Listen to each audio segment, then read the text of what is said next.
আল্লাহর ওলি মুজাদ্দিদুজ জামান আলা হযরত আলা হুজুর পীর কেবলা রহমাতুল্লাহ আলাইহি হুজুর আমার কাবা গেলা দোয়া করেন আল্লাহ পাক আবু বকরের দোয়া কি কবুল হবে না, আবু বকরের আশা কি পূরণ হবে না, আল্লাহ পাক আবু বকরের মনের আশা পূরণ হবে না।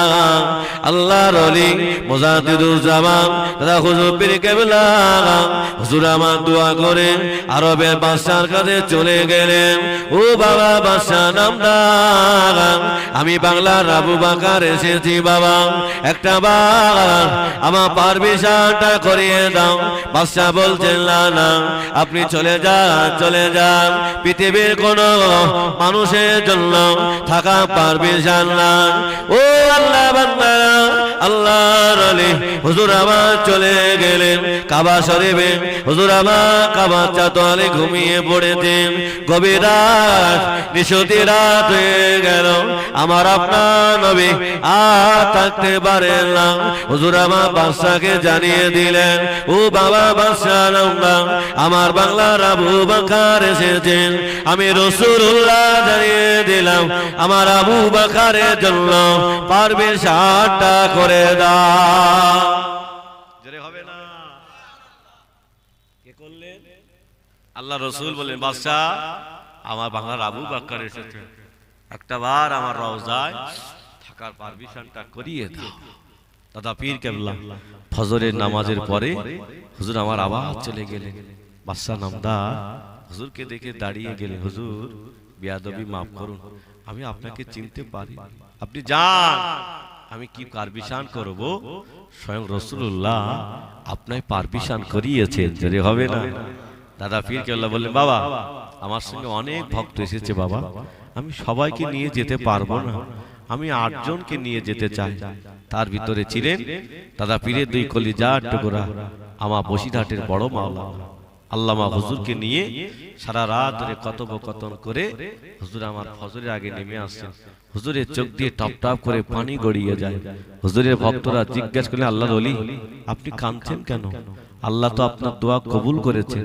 দাদা পীর কেবলা বলেন, বাবা এটা আমার দুঃখের কান্না না, আল্লাহ আবু বকরের দোয়া কবুল করে নিয়ে আবু বকরের মনের আশা পূরণ করেছেন। জোরে হবে না? চলো বাবা।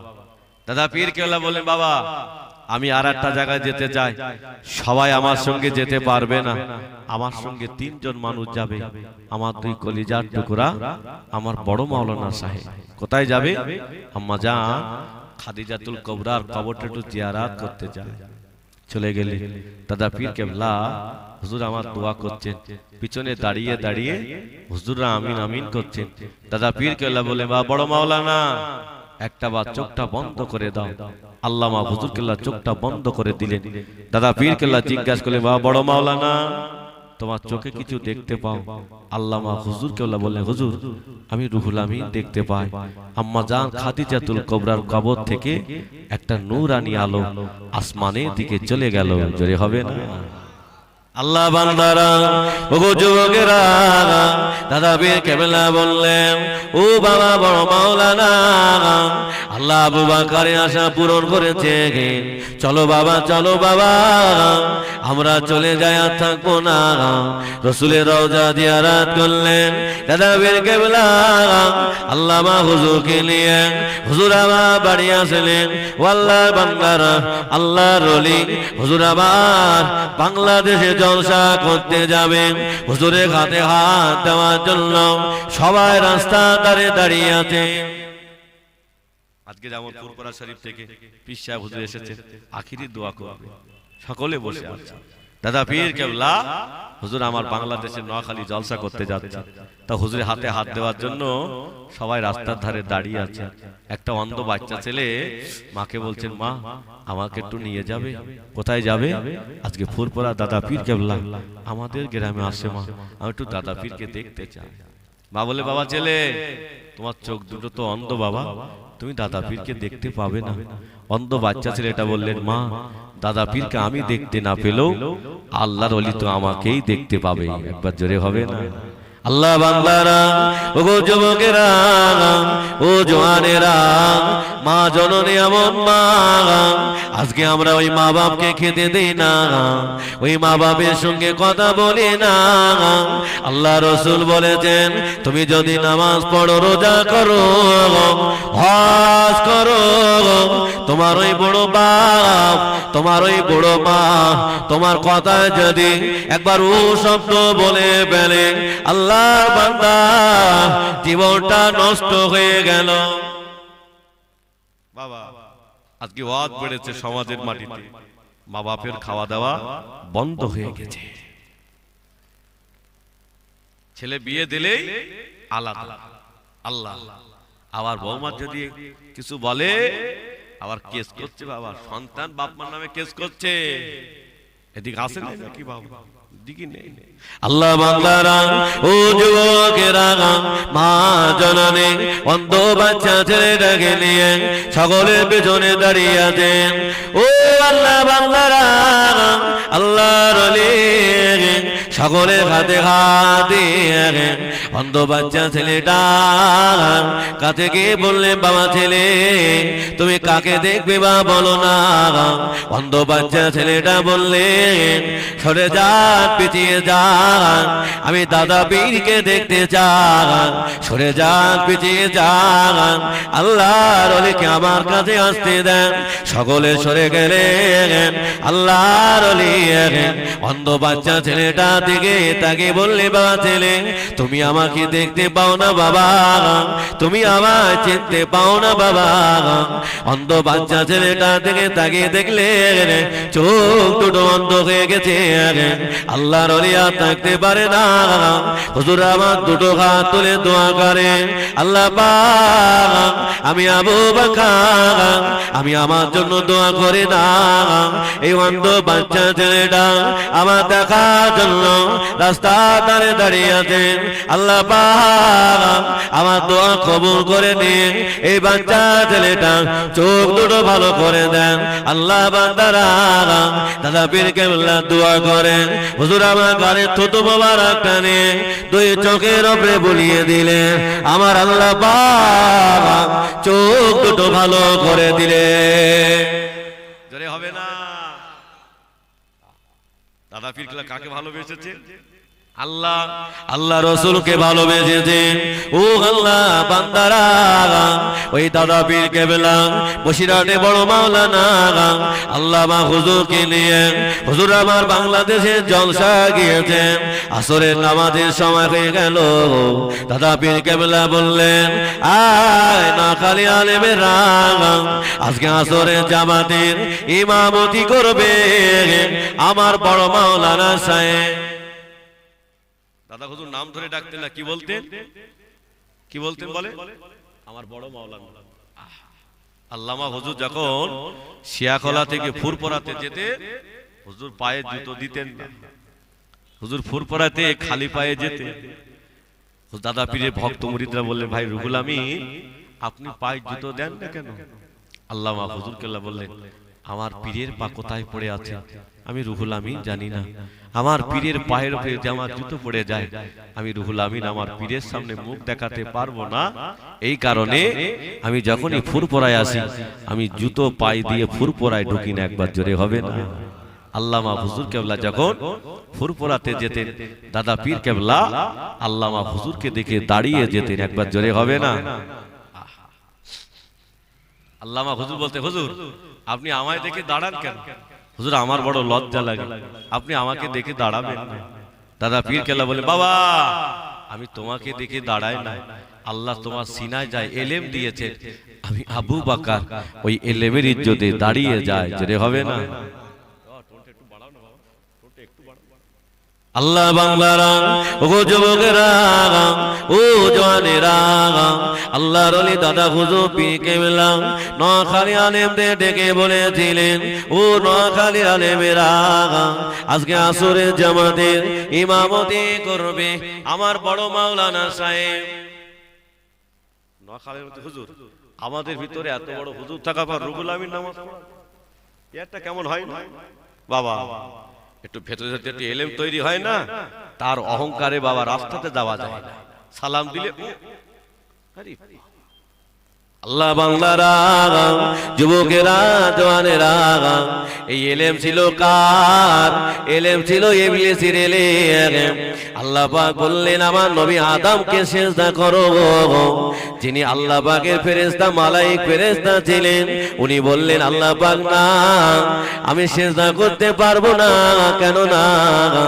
আমি তো হলাম আগুনের তৈরি আল্লাহ, আপনার নবী আদম মাটির তৈরি আল্লাহ, আমি আগুন হয়ে মাটির কাছে মাথা নত করব না। আল্লাহ বলল জান্নাত থেকে বেরিয়ে যায়, ইবলিস দূর হয়ে যা। আল্লাহর বান্দারা, দাদা পীর কেবলা বলেছিলেন আয় নোয়াখালী আলেমেরা, আজকে আসরের জামাতের ইমামতি করবে আমার বড় মাওলানা। সবাই কাতারে দাঁড়িয়ে গেল, নামাজ হয়ে গেল। দাদা পীর কেবলা বললেন আয় নোয়াখালী আলেমেরা, কাতারে বসে যাও বাবা, কেউ কাতার থেকে উঠবে না। সকলে কাতারে বসে গেলেন। ও আল্লাহর দাদা হুজুর পীর কেবলা বললেন আয় নোয়াখালী আলেমেরা, আজকে আসরের জামাতে কত লোক একসাথে নামাজ পড়েছে বলে দাও। কেউ বলতে পারে না, পারে না। দাদা পীর কেবলা বললে বা বড় মাওলানা, ও বাবা বড় মাওলানা, তুমি কি বলতে পারবে বাবা? আল্লামা হুজুর কেবলা বললেন হুজুর, আপনি আমার পীর মুর্শিদ, আল্লাহ পাক যদি চান আমি রুহুল আমিন বলে দিতে পারবো। জোরে হবে না?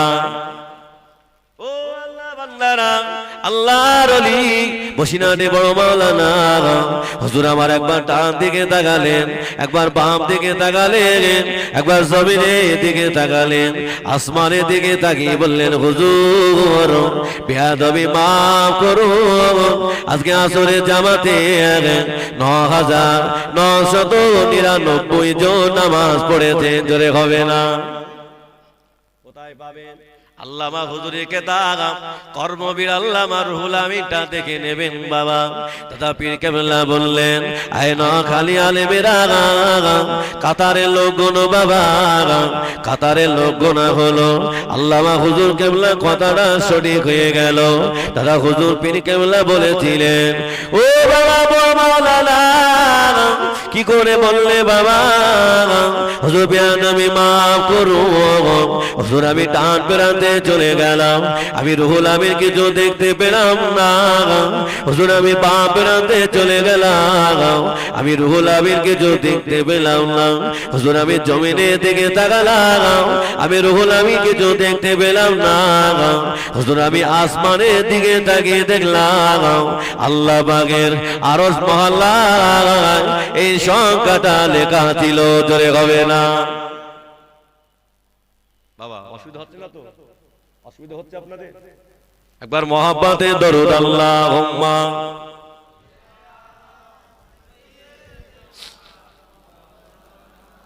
আলালে।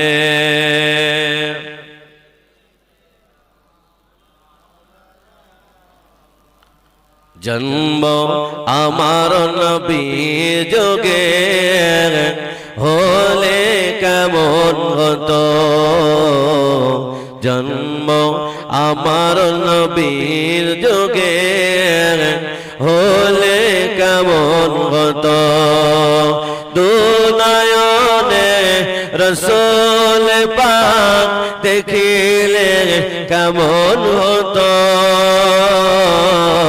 জন্ম আমার নবী যোগে হলে কেমন হতো। আজ তো ভেসে হাজরতে বেলালের মধুর আযান। একবার জোরে হবে না সুবহানাল্লাহ? চিল্লে হবে না সুবহানাল্লাহ? কার আযান? বেলাল হুজুরের আযান। দেখতে ছিল কেমন? কালো কালো, কিন্তু অন্তর ছিল ভালো। আল্লাহ রসুল হুজুর আমার মিয়ারাজ থেকে ফিরলে আল্লাহ রসুল বললেন বাবা বেলাল এদিকে এসো বাবা, তুমি কি আমল করো? আমি রাসূলুল্লাহ জান্নাতের ভিতরে তোমার পায়ের আওয়াজ শুনতে পেলাম।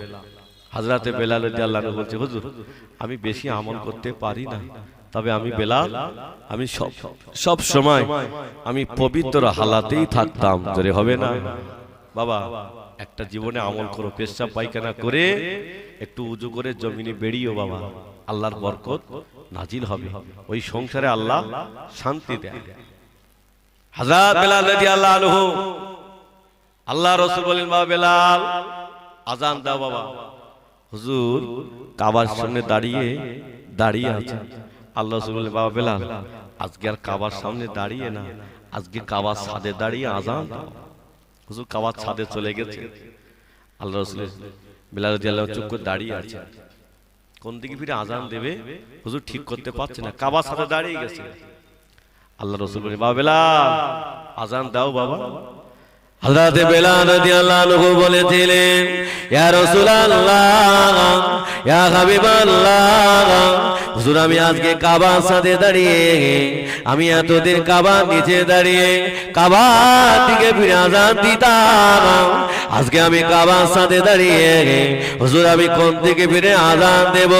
আল্লাহ নবী বলেছিলেন ও বাবা বেলাল, ও বাবা বেলাল আজকে তুমি কাবার সাথে দাঁড়িয়ে আজান দেবে বাবা, তোমার নবী পাকের দিকে ফিরে কেন না? আল্লাহ পাক তোমার নবীকে কাবা বানিয়েছে। হবে না? আজকে সেই নবীকে মানা যাবে। আল্লাহ বান্দারা, ও যুবকেরা, ও জওয়ানেরা যারা বলেন নবী মানা যাবে না, নবীর উপরে ওস্তাগিরি করে, শুনে রেখে দাও এদের পরিণাম কি হয় একবার দেখুন। আল্লাহর মাহবুব বান্দা ইয়ামেনে বাড়ি, আল্লাহর মাহবুব বান্দা হযরত আব্দুল্লাহ ইবনে জাকারিয়া ইয়ামেনি, কি নাম? হযরত আব্দুল্লাহ ইবনে জাকারিয়া ইয়ামেনি, ইয়ামেন দেশে বাড়ি। আল্লাহ মাহবুব বান্দা হজ পাকে আসার জন্য নিয়ত করেছেন, হুজুর আমার হজের নিয়ত করেছেন। আল্লাহর মাহবুব বান্দা হুজুর আমার নিয়ত করে হজ পাকে চলে গেলেন। আল্লাহ মাহবুব বান্দা আল্লাহ কাবা তওয়াফ করলেন, সাফা মারওয়া সাই করলেন, জমজমের পানি খেলেন, হুজুর আমার উমরা সেরে নিলেন। ও আল্লাহ বান্দারা হুজুর আমার কাবা থেকে বিদায় নিয়ে, হুজুর আমার কাবা থেকে বিদায় নিয়ে মদিনার পথে রওনা হলেন। আল্লাহ মাহবুব বান্দা হযরত আব্দুল্লাহ ইবনে জাকারিয়া ইয়ামেনি হুজুর আমার মদিনায় গিয়ে আল্লাহ রাসূলের রওজার পাশে দাঁড়িয়ে সালাম দিলেন। আল্লাহ নবী বলেছেন আমার রওজার পাশে এসে যারা সালাম দেন আমি রাসূলুল্লাহ ওদের সালাম নিজে কানে শুনতে পাই। জোরে হবে না? হুজুর রওজার পাশে দাঁড়িয়ে সালাম দিয়েছে। হযরত আব্দুল্লাহ ইবনে জাকারিয়া ইয়ামেনি রাসূলের রওজার পাশে দাঁড়িয়ে হুজুর আমার নাম পড়ছে, হুজুর আমার কবিতা পড়ছে। একজন ব্যক্তি এসে হুজুরকে বলে আল্লাহর মাহবুব বান্দা আপনি প্রতিদিন রাসূলের রওজার পাশে এসে আপনি নাচ পড়েন, কবিতা পড়েন, আমাদের মনে খুব ভালো লাগে। আজকে দুপুরবেলা আমার বাড়িতে আপনার দাওয়াত রইল, আপনি আমার দাওয়াত কবুল করলেন, আমার বাড়ি যাবেন। আল্লাহর মাহবুব বান্দা হযরত আব্দুল্লাহ ইবনে জাকারিয়া ইয়ামেনি দাওয়াতটা কবুল করলেন, হুজুরের সাথে চলতে লাগলেন। শহর টপকালেন, গ্রাম টপকালেন, একটা পল্লী গ্রামের ভিতরে হুজুরকে বসতে দিয়েছে। যিনি হুজুরকে দাওয়াত করেছিল ওই ব্যক্তিকে খুঁজে পাওয়া যায় না। কিছুক্ষণ পরে দেখলেন দুটো হাফসি গোলাম, তাদের হাতে রশি, তাদের হাতে লাঠি। যিনি হুজুরকে দাওয়াত করেছিল তার হাতে বড় তলোয়ার। হুজুর জিজ্ঞেস করলেন বাবা তোমরা কারা? তুমি তো আমাকে দাওয়াত করেছিলে, তোমার হাতে তলোয়ার? ওই সময় ব্যক্তিটা দাঁড়িয়ে বললেন হুজুর আপনি প্রতিদিন রাসূলের রওজার পাশে দাঁড়িয়ে আপনি রাসূলকে সালাম দেন, রাসূলের রওজার পাশে দাঁড়িয়ে নাত পড়েন, কবিতা পড়েন, আমার মনে ভালো লাগে না। কেন? আপনার নবী তো হায়াতুন নবী না, আপনার নবী তো জিন্দা নবী না, আপনার নবী তো শুনতে পায় না। আহা হুজুর বিয়াদবি মাফ করুন, আমি আপনাকে কেন দাওয়াত করেছি জানেন না? আপনার জিভটা কেটে হাতে ঝুলিয়ে দেব, যাও। তোমার নবী যদি জিন্দা হয়, তোমার নবী যদি হায়াতুন নবী হয়, তোমার নবীকে গিয়ে বলবে আমার জিভটা ভালো করে দিতে। এই কারণে আপনাকে দাওয়াত করেছি। আল্লাহ রাসূল বলেছেন একজন বেঈমান থেকে একজন মুনাফিককে বেশি ভয় করবেন। মুনাফিকের লক্ষণ হলো মুনাফিক কথায় কথায় কসম কাটবে, মুনাফিক কথায় কথায় মিথ্যা বলবে, মুনাফিক ওয়াদা করলে ভঙ্গ করবে। ও আল্লাহ বান্দারা, আল্লাহর মাহবুব বান্দারা, হযরত আব্দুল্লাহ ইবনে জাকারিয়া মেনে হুজুর আমার দাঁড়িয়ে রইলেন। হুজুরের হাত দুটি বাঁধা হলো, হুজুরের পা দুটি বাঁধা হলো। যে হুজুরকে দাওয়াত করেছিল ওই ব্যক্তি গাল থেকে জিভটা টেনে টেনে টেনে টেনে বার করে এক কোপে লাভিয়ে দিয়ে হাতে ধরিয়ে দিয়ে বললেন, যাও। তোমার নবী যদি হায়াতুন নবী হয়, তোমার নবী যদি জিন্দা হয়, তোমার নবীকে কি বলো আমার জিভটা ভালো করে দিতে। কি বুঝলে? যাও, তোমার নবী যদি জিন্দা হয়, তোমার নবীকে গিয়ে বলো আমার জিভটা ভালো করে দিতে। আল্লাহ বান্দারা, হযরত আব্দুল্লাহ ইবনে জাকারিয়া বেনের হাত দুটি খুলে দেওয়া হলো, পা দুটি খুলে দেওয়া হলো, হাতে জিভটা ধরিয়ে দিয়ে বললেন, যাও যাও।